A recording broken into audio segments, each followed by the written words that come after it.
Sevdiyiniz insanla ailə qurmaq üçün nə edərdiniz? İndoneziyanın Yava adasında bunun üçün sıçan quyruğu toplamaq lazım idi.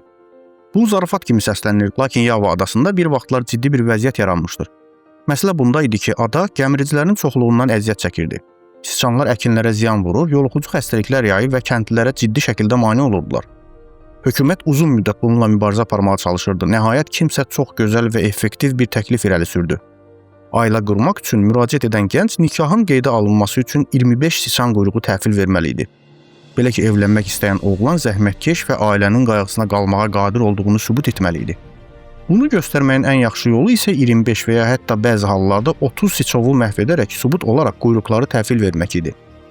Müəyyən bir dövr sonra bu tədbir doğrudan da öz effektivliyini sübut etdi. Belə ki, ziyanvericilərin sayında azalma müşahidə olundu. Bu tədbirin ikili məqsədi var idi. Bir tərəfdən kənd təsərrüfatı və əhalinin sağlamlığı üçün təhlükə yaradan sıçovulların sayına nəzarət etməyə kömək edir, digər tərəfdən isə əhalinin zərərvericilərə qarşı mübarizəyə cəlb edilməsinə xidmət edirdi. Bəs siz sıçanlarla necə mübarizə aparırsınız?